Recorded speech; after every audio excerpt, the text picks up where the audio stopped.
Anything You Want by Derek Sivers, summarized by Rico Books. Make your business anything you want. Stay true to yourself, but be flexible. Make a business plan that makes investors believe in you, but keep it simple. Delegate, but don't delegate too much. Maybe you've already struggled with balancing some or all of these seemingly unbalanceable things when starting your own business. Maybe you're feeling pretty lost and could use some advice? In Anything You Want, that's exactly what author Derek Sivers will give you. Based on his own personal success story and aiming to unravel the tangled threads of starting a business, he helps you figure out the answer to the question, how do you make your business anything you want? In this book, you'll discover why you don't really need that much money to start your own business, when delegation is good or when it's too much, and why the author refused to work with some musicians.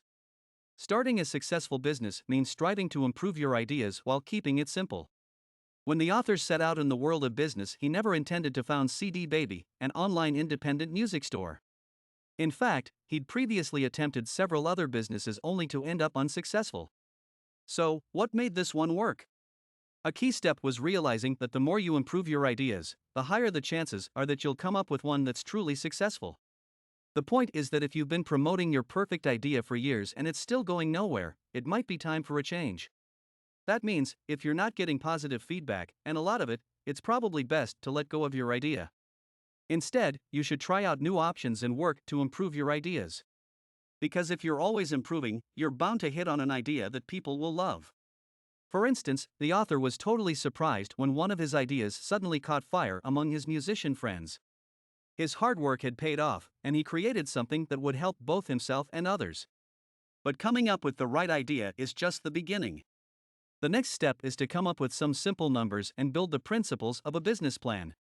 This doesn't have to be a complex, 100-page document with financial projections for the next 2 decades, but a simple document that lays out how your company will work and how much money it'll take to make it happen.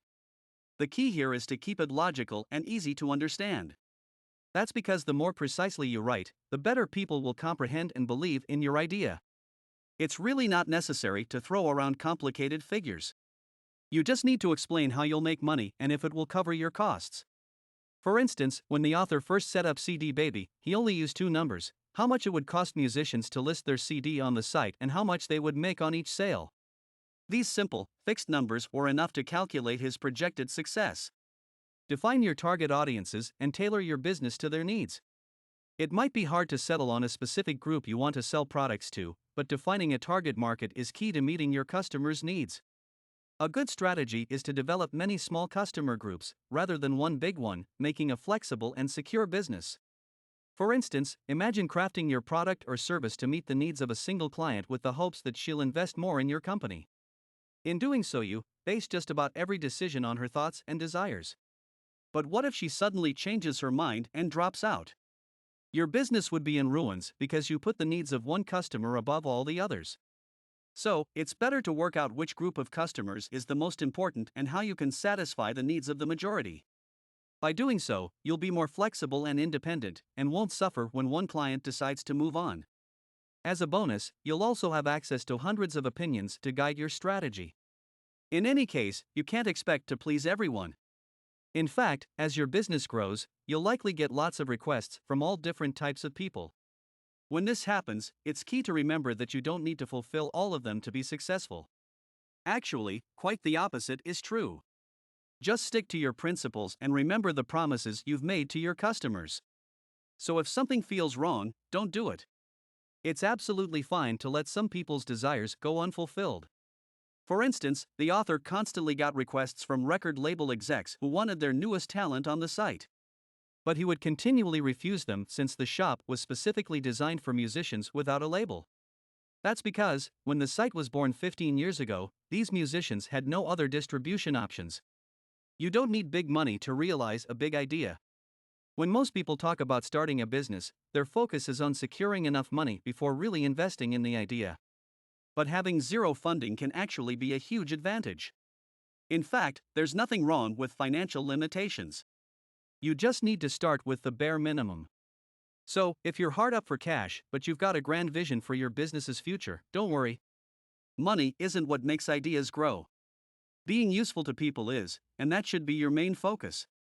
Just use the resources available to you, whether personal or otherwise, even if they seem insufficient. For instance, say you want to start a tutoring company but don't have the money to make it happen right away. Don't let go of the idea, just start teaching somebody something today. You'll begin identifying potential customers and be spreading your knowledge. In fact, being strapped for cash actually boosts creativity. That's because major funders can buy you the best equipment, hire a top-tier staff, and rent the fanciest office. But are those the things you need? Often, lacking the money for material luxuries helps you brainstorm creative solutions to make things easier, faster, and cheaper. In the best cases, you'll even expand your own knowledge. For instance, plenty of people are dead broke but have a great sense of style. Some are even better dressed than rich people. That's because they only buy items that they truly love, that go well with what they have, and which provide myriad styling possibilities. So, having little or no money can make your job harder and take longer, but the long-term effect will be a business based on personal knowledge and creative problem solving. Follow your customers' needs. We all know the saying, the customer is always right, and it's clear that satisfying customers is essential to a thriving business. After all, they buy your products. Knowing this, you should base decisions on your customers' needs. That's because a good business isn't just about you or making money, it's about the people you serve. So listen to what they want and make it happen. For instance, your business began with an idea, one that would make certain people's lives easier. And it's key for this vision to remain central in all your business decisions. So you should be basing decisions on customer feedback rather than your wealthiest investor or your bottom line. Because if you consider what your customers would say about the decisions you're faced with, you'll be putting your company on a path to profitability. But if the unthinkable happens and your business is struggling to stay afloat, don't let yourself get trapped in survival mode. Most companies endeavor to constantly grow and expand, but sometimes the best decision is to simply give up. After all, every business idea sets out to satisfy a need or solve a problem, but what if that need disappears or that problem is suddenly fixed? For instance, if musicians found an easy way to set up their own online store, CD Baby would lose its entire business base. In fact, the author recognized this possibility, but he didn't worry about it. That's because his goal was to solve a problem, and if the solution was already there without him, he could move on to solving a new problem. So, while it can sometimes be difficult to keep in touch with your customers, it's absolutely essential to success. Just remember, as long as you have something valuable to offer, people will be happy to hear about it. Share responsibility, but not too much. What do most self-employed people have in common? They have no clue how to delegate. This can be a major pitfall, since developing a delegation mindset is an absolute must if you want to protect your precious resources from depletion. After all, if you start a business yourself, doing everything alone, it can be difficult to suddenly start sharing responsibilities. Many entrepreneurs struggle to even find the time to hire and train employees to take over certain tasks. But failing to delegate could lead to something much worse, burning out. Therefore, it's crucial to find the time to formally train your employees. For instance, you could develop a training manual. It's easy to do. Simply keep a running list of problems you encounter while starting and running your business, along with ways to solve them. As time goes on, employees will learn to solve issues on their own, and you'll be free to focus on strategic tasks or other interests. So, failing to delegate is dangerous, but over-delegating can be a disaster. To stay safe, be sure your delegation is based on trust and control. Here's how. First of all, make sure to cultivate a trusting relationship with your employees. Let them know you're sharing responsibilities with them because you have faith in them. Second, put in place some simple control mechanisms. You shouldn't surveil your staff, but you should develop some rules and procedures everyone abides by. For instance, the author doled out a lot of tasks, giving his employees a great deal of freedom to choose their work style. But then he got a call from his accountant, saying that a profit-sharing plan was being put in place based on a decision made by a staff person. This particular employee had decided that all the company's profits should be divided among the staff without the author even knowing about it, at which point the author realized he had delegated too much. Creating your dream job is up to you. Plenty of people have dreams of being a CEO at some point in their careers, while others envision it being a management nightmare. How do you feel about it? If you're in the group that shudders at the thought of being in a conventional CEO management position, but still want to start a business, don't do it. There are going to be tasks that you simply don't want to do, and you shouldn't feel the pressure to fill a position that will make you unhappy. For instance, say you opened a restaurant because you love to be in the kitchen. But, as the restaurant grew, you found yourself with less and less time to actually cook. Now your job consists of logistics, management, and running a company, a reality you never bargained for. The same holds true for your employees. That is, they also need to take pleasure in what they do. To make this a reality, you shouldn't ask your employees what they're good at, but what they enjoy. And remember, you don't need to have conventional positions like head of finance and head of marketing. You can simply let your employees choose positions and titles based on their passions. By doing so, you'll find that there are people excited to tackle even the most annoying tasks.